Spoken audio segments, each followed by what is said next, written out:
Hello, everybody, and welcome into another breaking news video here at the Hockey Writers. Pretty quick after our last one.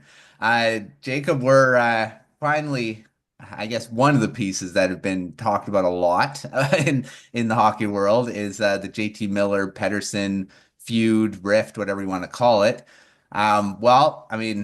First thing that's happened is JT Miller's finally been traded. All the rumors out there, one of them getting traded. Either of them getting traded, none of them getting traded. Well, JT Miller's the one being traded at this point. Traded to the New York Rangers. I mean, that's a team that's been out there probably from the beginning of where he was going to go. The return, Filip Chytil, is the main piece of it. Victor Mancini is the other one, defenseman and a protected first rounder. Going to the Canucks for JT Miller. Jackson Dorrington prospect and Erik Brannstrom. They were saying as a prospect too. There's two prospects involved. Brannstrom's not a prospect. Dorrington's the prospect on there. Initial reaction to this trade. I mean, it's a big one because JT Miller's part of it, but other than that, not really the biggest blockbuster, if you want to call it, from both sides. Yeah, and I do just want to add in the pick is top 13 protected. So if Okay. it's one of the top 13 picks this year, it turns into an unprotected first for next year. And there's no salary retention, which is a big piece for Vancouver. For sure. Um, but just looking at this trade, I mean, how do you trade JT Miller for that? It's I don't know, this should almost cost Jim Rutherford his job, I think. Like this is bad. Um, Filipino, fine third line center. He's showed some offensive upside, but um, he hasn't. I don't know. There's no evidence to say that he's going to be a whole lot more. His career high is 45 points that he hit 2 years ago. He's dealt with a lot of injuries. He's on pace for 40 points this year. He's already 25. Like it's not like he's a 22-year-old like everybody kind of feels like he is still. He's a fine piece. Like he's a good third line center. But when you're trading out JT Miller, you get that, and then probably going to be in the 20s is going to be that pick. That's most likely. I think the Rangers make the playoffs, especially with Miller now. Mm. Um, and then, yeah, Mancini, fine defenseman, 22 years old. He's a big right shot defenseman, which is important, but um, I don't know. It's a very underwhelming return, and I mean, everybody kind of expected that with all the drama, and then Jim Rutherford going out and talking about everything the way he did. They had no leverage, so it's a terrible trade. They could have got less, to be honest. I knew that the Canucks were going to lose any trade in Miller Pedersen because of how publicized this feud has been, that it was a foregone conclusion that one of them was going to get traded. It was just when. And every GM knows this. They're looking at it. The Canucks may have backed off, their ask. And that's why, the deal fell apart first, I guess, at the beginning with the Rangers and then kind of revisited now. And Hedel was, there was talk that Alexis Lafreniere was going to be part of this trade. I Ryan Lindgren was another piece that was thrown around in there too. And Lindgren was an upcoming unrestricted free agent, so maybe that was something that everyone would be kind of like, well, that's a loss too, because he could have been gone. Mancini, he's a prospect. He still has upside, I guess. I like to say big defenseman, right shot, which is the Canucks need. They need some help on that side. But for a guy like JT Miller who just had 100-point season, it is an underwhelming trade. Philip Chytil, like you said, is not going to end up being a top line center. You wouldn't think. 25 years old already, and he might have a little bit. He's just approaching that prime years. He's dealt with so many injuries though.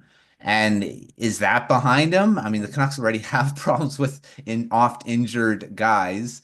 And you add him in who could, he could be really good. He could be, like you said, a good third line center, maybe a second line guy. Um, nothing more than that. I don't see him as a 100-point player, that's for sure. And that's what you're giving up and you're getting in return. It is an underwhelming trade. And, for a guy that was pretty much the Canucks MVP last season, apart from Quinn Hughes, that is. I mean, Hughes has been the MVP the last few seasons. I, but yeah, Miller getting this, but they had to do something. I mean, it seems like this feud wasn't going to go away, and Miller is the guy that's gone. We'll see how that affects Pedersen's game. Will he step up? Because now he's the man. He's the guy here in Vancouver. Number one center. No one's disputing that now. You know, I'm gonna go off that. Is Pedersen still a Canuck now for the future? Does this nix a trade? Now that Miller has been traded.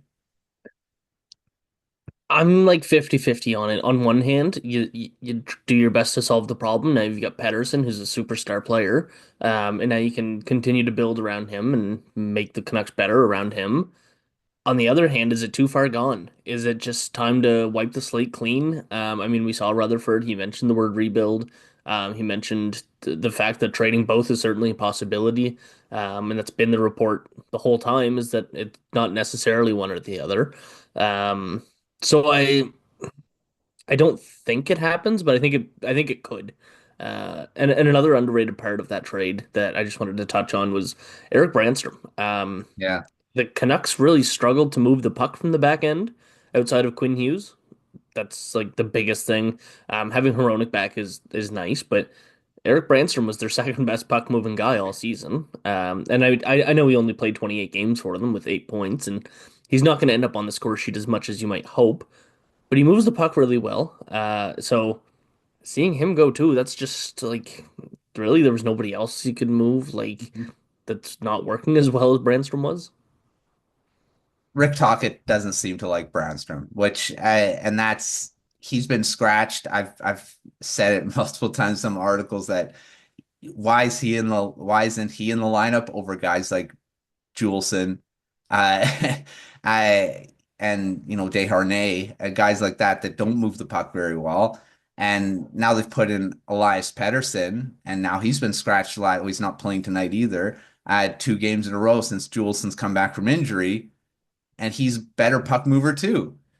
Rather have Juleson in the lineup, I guess. So, I think that was the right, just like Kuzmenko. He's gone because Tocchet doesn't seem to want to play him, and Brannstrom was just another guy like that, and may as well throw him in a deal, get him out of here, I guess. We'll see what he does in New York. I don't think he's going to get a lot of time either because Mancini was in the AHL too. So, yeah, But yeah. but under DJ Smith, Erik Brannstrom was turned into a defensive defenseman that can skate and clear the puck really well, which is very unfortunate for his development. I mean, it ruined his development, but he can play that defensive role that Tocchet needs. He just hasn't asked him to really do it, Yeah. and put him in that position. So that's must be quite frustrating for Brannstrom. Just his develop ruined to play one way, and then all of a sudden the coaches don't want you to play that way, and you're scratched. And I know he's 5'10", he's not a big net front presence, but he did a pretty good job when he was in Ottawa. And then obviously, I think it was before the season even started that Colorado traded him to Vancouver, and then I don't know, he's been on waivers. I don't know. I think Brannstrom, he's never going to be what he was once sought out to be, but he can be a lot more than a throw in on this kind of deal. Mhm. It's true, and I actually really liked Brannstrom in the games that he played. I thought he really moved the puck well. I really added to the Canucks defense, but when you're not trusted by the coach, unfortunately, that's what happens, and that Tocchet doesn't, like I said, doesn't seem to like him. And especially for a team that doesn't move the puck very well, he should have been in the lineup more often than he was. So we'll see. We'll see what happens with Brannstrom in New York and what happens with Chytil in Vancouver here and what Miller does for the Rangers too. Because the Rangers, I mean, definitely need a guy like that. And if he can turn around their season a bit, they have been playing a little better lately. but Miller does make them stronger, especially on paper, especially if he can get back to that form he had last season, and maybe this drama away from the dressing room. But we'll see if he even if he is a problem. That may be a problem in New York too. We'll see how that all goes.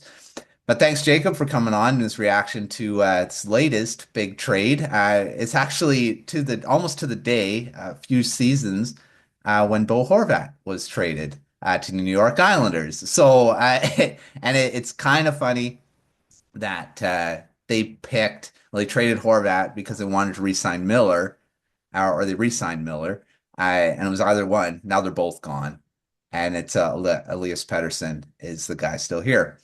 Well, now So it's 1 year to the day since the Canucks acquired Elias Lindholm too. there's another So one. then you Yeah. can talk about like the vibe switch in the last year, going from buying on Lindholm to all of a sudden we're trading Miller for pennies on the dollar.